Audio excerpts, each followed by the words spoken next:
दोस्तों, इस वक्त इंडिया की 10 ताज़ा तरीन खबरें आपकी स्क्रीन पर दिखाने वाले हैं। उम्मीद करेंगे कि आप वीडियो आखिर तक देखेंगे।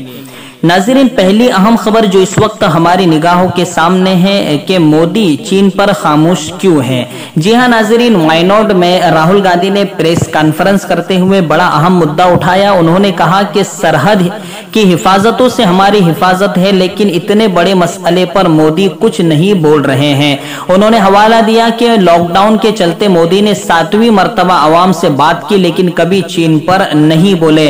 आखिर मोदी इतने अहम मसले पर खामोश क्यों है? लाल आंखें दिखाने वाले मोदी कहां सोए हुए हैं? इस तरह के इल्जामात राहुल गांधी ने लगाए हैं। नाज़रीन, अगली अहम खबर आपको दे दें कि फारूक अब्दुल्ला से ईडी ने फिर पूछताछ की है।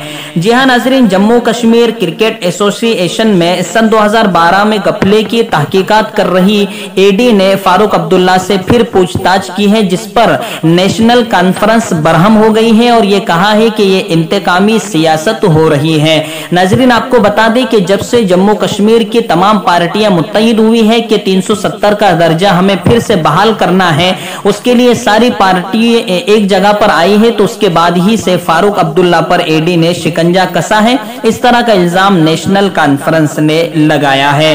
नाज़रीन, अगली अहम खबर आपको देते चले कि 3 तलाक की दरखास्त देने वाली सायरा बानो को उत्तराखंड हुकूमत का वजीर बना दिया गया है। जी हां नाज़रीन, बीजेपी में शामिल होने वाली सायरा बानो, जिसने अदालत में 3 तलाक का मुद्दा उठाया था और उसके खिलाफ अर्जी पेश की थी और वो जीत भी गई थी और हुकूमत ने भी कानून पास कर लिया था, तो शायद अब इनाम के तौर पर उन्हें वजीर बना दिया गया है। नाज़रीन, अगली अहम खबर आपको देते चलें कि तेजस्वी की सभा को देखकर बीजेपी अपनी जात पर आ चुकी है। जी हां नाज़रीन, तेजस्वी यादव की सभाओं को देखकर और वहां भीड़ उमड़ती देखकर कल जेपी नड्डा, इसी तरह योगी आदित्यनाथ ने जो बयानात दिए हैं वो हमारे मुल्क सेकुलर भारत पर बिल्कुल शोभा नहीं देता।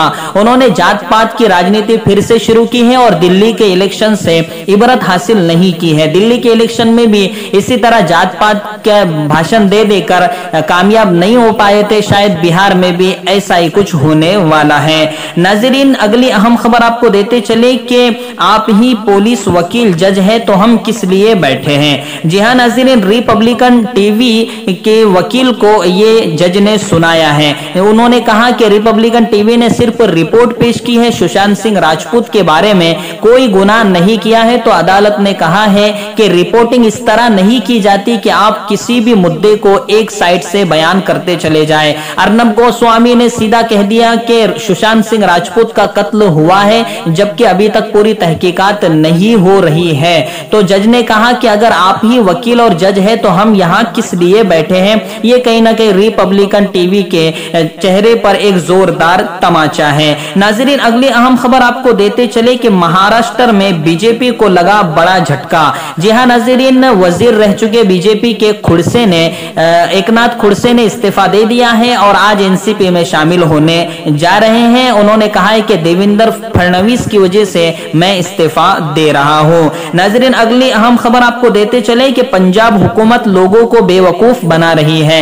जी हां नाज़रीन, अरविंद केजरीवाल ने, जो कि बीजेपी सरकार ने अभी अभी जरी कानून पास किया है, किसान के खिलाफ कानून पास किया है, तो उस पर पंजाब हुकूमत ने बैंड लगा दी है और उसके खिलाफ करारदाद मंजूर की थी कल, और सब बहुत ज्यादा सेकुलर पार्टियां खुशी का इजहार कर रही थी। लेकिन वही अरविंद केजरीवाल ने इस कानून को गलत करार दिया, यानी पंजाब सरकार के इस इकदाम को कि मोदी सरकार के खिलाफ जो कानून लाया गया है वो अवाम को बेवकूफ बना रहे हैं, जिस पर पंजाब सरकार बरहम हो गई और कहा कि अपने आप को सेकुलर कहने वाले कि कब से इस तरह की बातें करने लगे हैं। जी हां नाज़रीन, किसान भी एहतजाज कर रहा है, किसान भी रो रहा है इस कानून पर, लेकिन अरविंद केजरीवाल सरकार की तरफ से भाषण दे रहे हैं। ये बात समझ में नहीं आ रही है। नाज़रीन, अगली अहम खबर आपको देते चले कि चपलून में बड़ा दिलखराश हादसा पेश आया। जी हां नाज़रीन, मां और बेटे की लड़ाई हुई, जिसमें बेटे ने अपने दोस्त के घर में जाकर खुदकुशी कर ली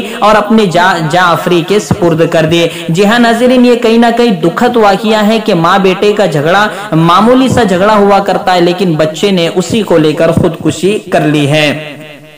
नाज़रीन, अगली और आखिरी अहम खबर दे दें कि बंगाल में NIA का इस्तेमाल गलत हो रहा है।